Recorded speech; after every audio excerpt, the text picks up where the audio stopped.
นี่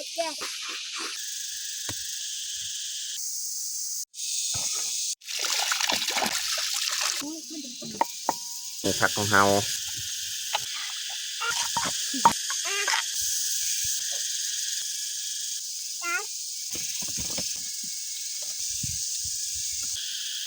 อย่าลืมกดไลค์กดแชร์และกดติดตามเด้อพี่น้อง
ครับสบายดีแล้วก็สวัสดีเบิร์ดทุกคนเนาะยินดีต้อนรับเข้าสู่ซองบ่าวยืง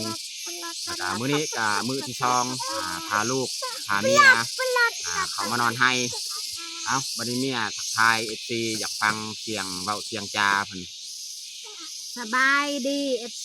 ทุกคนมื้อนี้ค่อยก็พาลูกพาพวนพาน้องสาวเขามานอนให้เลยก็คือมื้อนี้นี่มีน้องสาวของเมียนี่มาเบิ่งน้องแพงเพราะว่าเฮาสิ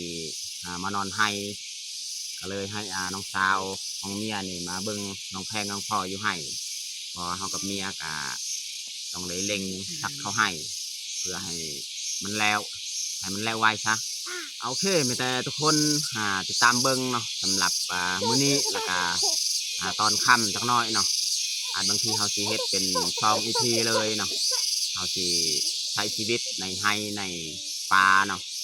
โอเคมีแต่ทุกคนติดตามเบิ่งติดตามชมกับพวกเฮาได้ยาวๆเลยเครื่องของเฮาก็เอามาครบแล้วเนาะแล้วก็สิให้น้องสาวของเมียเบิ่งน้องแพงน้องพลอยอยู่เที่ยงนั่นแหละ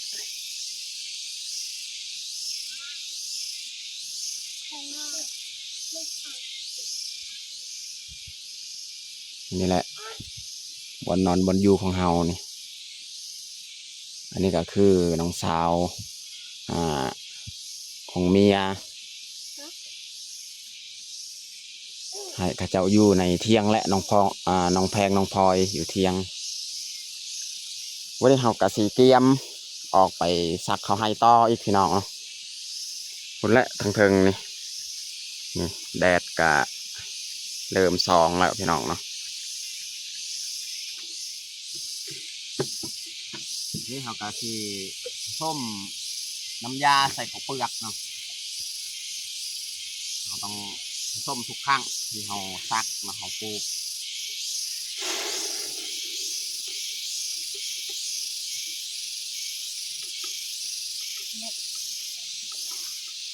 ในมาแล้วในเล่นนั่งเอามาเป็น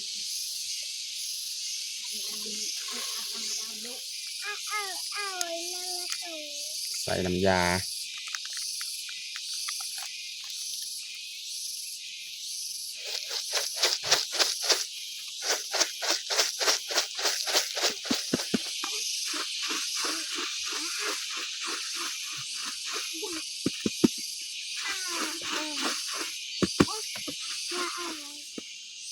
ตอนนี้กำลังจะเข้าผสม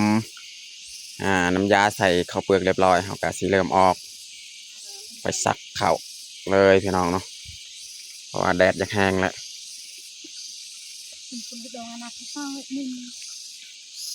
แต่นี้อีกเราจะซักขึ้นเทิงเลยนะ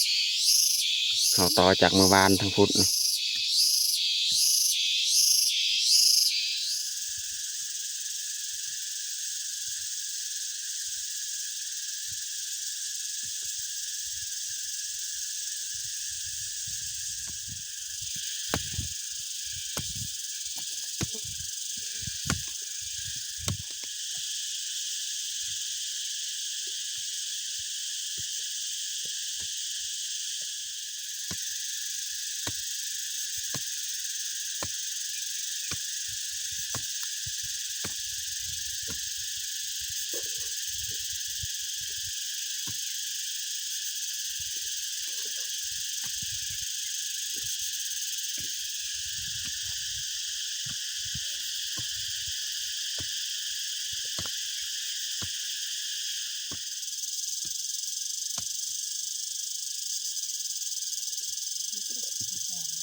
ตอนนี้เขากาย่างลงแล้วเนาะมาสีพักเที่ยงเพราะว่าน้องพลอยมาห้องย่างเมื่อเลยนี่มาสีพักพรพักเที่ยงแค่แน่มื้อนี้ในอากาศสีบดๆเนาะ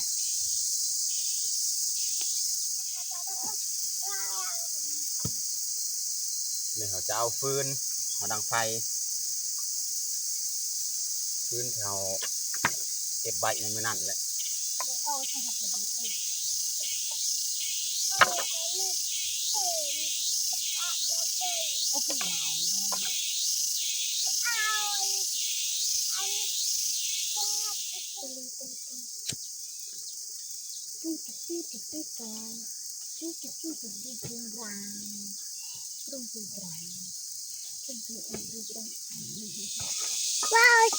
ให้น้องพลอยกับน้องสาวของเมียออกไปล้างถ้วยบวง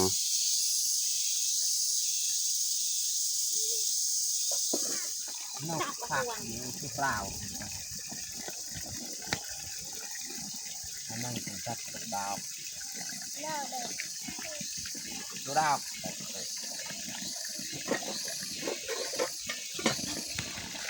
อันนี้เขาล่างปีหมูพี่น้องประมาณโลนึงปีหมูนี่เขาก็สีแบ่งไว้เห็ดอาหารแรงจังน้อยแล้วก็เห็ดอาหารเที่ยงวันนี้อีกนะ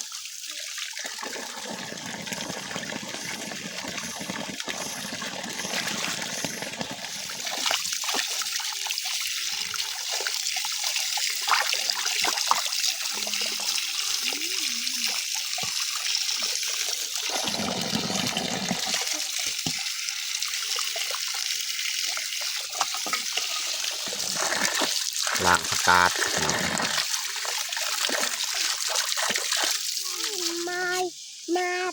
อันนี้เขาจะปิ้งเอาเนาะตำมักทั่วแล้วก็แกงผักไปหน่อยนะชิ้นหมูนี่ครึ่งนึงเนี่ยเอาไว้ตอนแรงอีกไหนได้ว่าอยากดูสิเราจะปิ้งเอานังมันส่วนอันนี้เนื้อนี่เอาไว้อีกเอาไว้ตอนแรง จังก่อนละเว้ย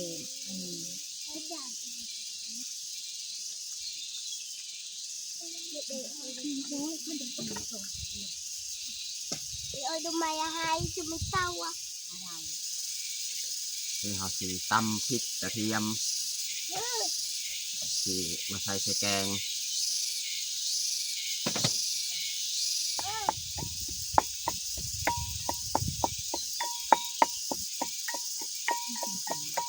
นี่จุน้องๆนี่กินส้มมะม่วงปลา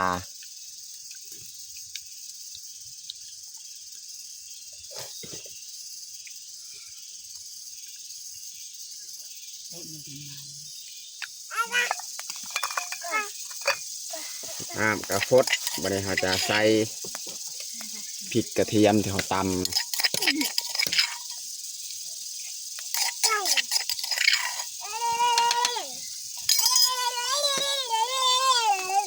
ใส่หัวสิไทยเราจะต้มผักละไม่ได้ใส่หยังพี่น้องใส่ผงนัวใส่เกลือใส่น้ำปลาแบบนี้เอาไอ้ขาบมา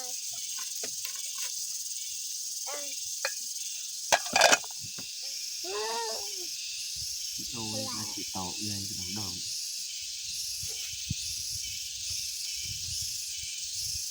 นี่เขาสีหั่นผักเลยนะ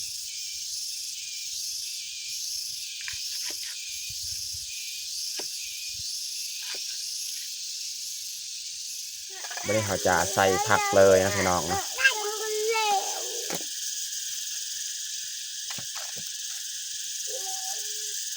แกงผักสดๆพี่น้อง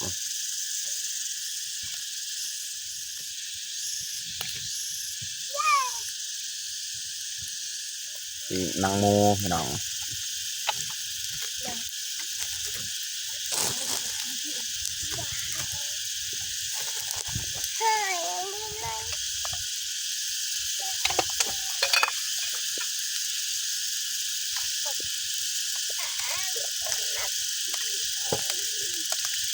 อเมริกาเอเลนมาเฟน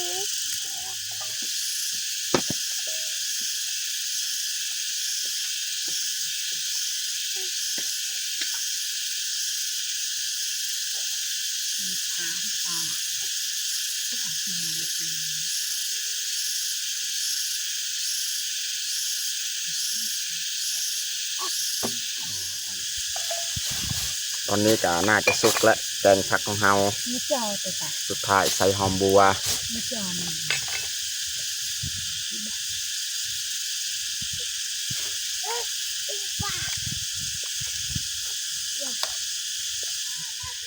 อันนี้เขาจะปรุงเลยแกงผักของเฮา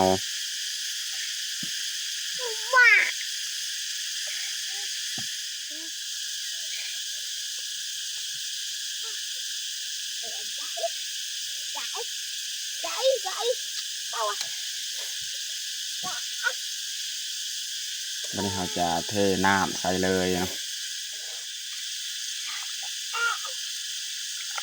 ใส่แล้วนี่นะสดน้ำจวดจาดเลยแกงผักสดๆอันนี้เขาสีตำพริกกระเทียมใส่กะปิจะมาจึงใส่ปลาแดกนะเขาสี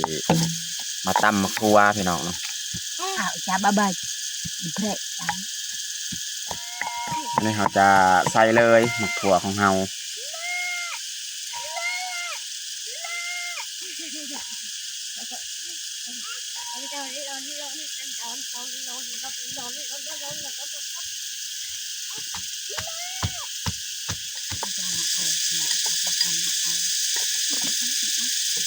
ตำกาเรียบร้อยพี่น้องนะเดี๋ยวนี้เขาสีใส่มักเล่นพี่น้อง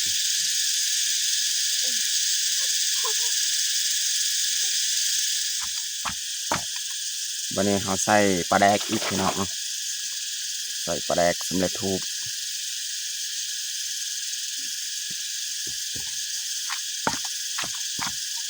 เรียบร้อยพี่น้องตำมะขัวของเฮา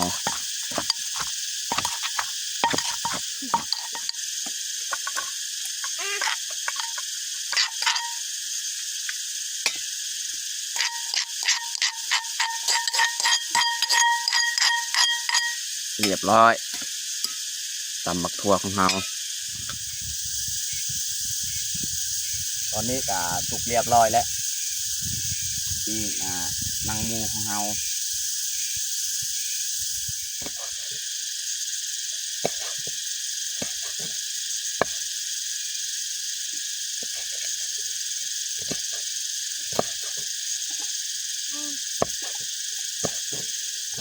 ตอนนี้ก็เรียบร้อยพี่น้องเนาะเอาแตงข้าวของเฮาตั้มบักทัวพี่น้องแล้วก็แกงผักแกงผักสดบริใส่เนื้อบริซีนนะพี่น้องเนาะแล้วก็ปิ้งน้ำมันหมูหรือว่าหนังหมูพี่น้องเนาะส่วนในกระป๋องนี่แมนอันนี้แมนเห็ดปนเห็ดไว้ยังอันนี้ปนเขียดอีกมาจากบ้านตัวนี้ในกระป๋องนี่แมนเอามาจากบ้านสำหรับอาหารเที่ยงของเฮากับเบิร์ตนี้แหละตอนนี้ก็เรียบร้อยเฮาแต่งข้าวของเฮาแต่เฮาจะลงมือกินข้าวเที่ยงเลยเอามาทุกคนมากินข้าวเที่ยงน้ำกันมาอุ้ยจ้าก็ดาวลืมน่าโอ้ รอดวานเลย น้องพลอยนอนนี่แต่ว่าเขาก็ที่จงไว้พี่น้องเนาะจ้าใช่ ยังออกในตั้มเรา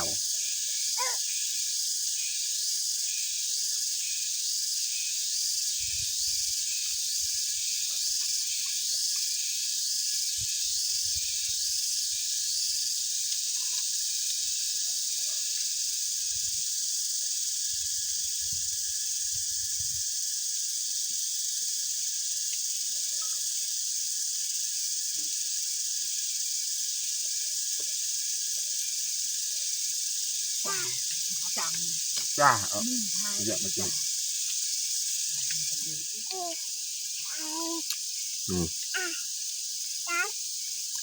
สีหมูพี่น้องหนังหมู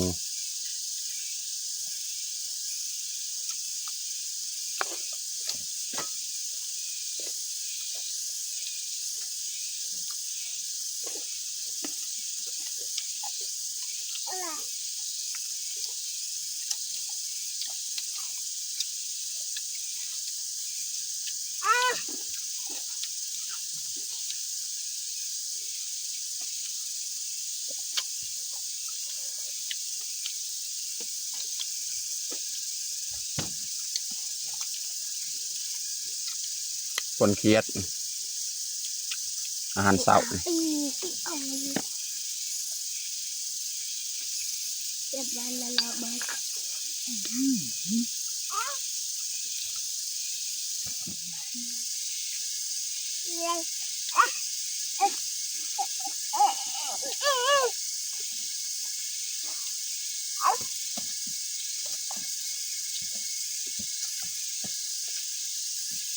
จะออกกับสัญญา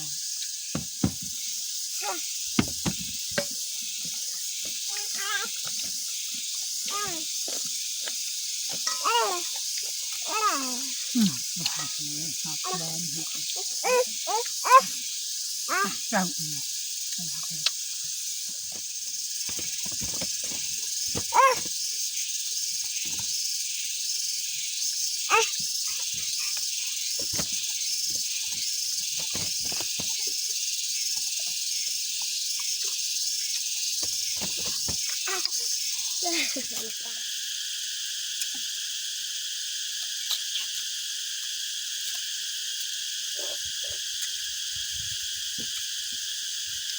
เดี๋ยวอ่ะ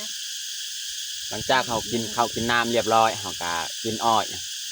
แต่ว่าน้องพลอยนี่ยังบ่ทันตื่นนี่ลุกกินข้าวน้องพลอยเขากินข้าวแล้วนี่น้องพลอยยังบ่ทันตื่น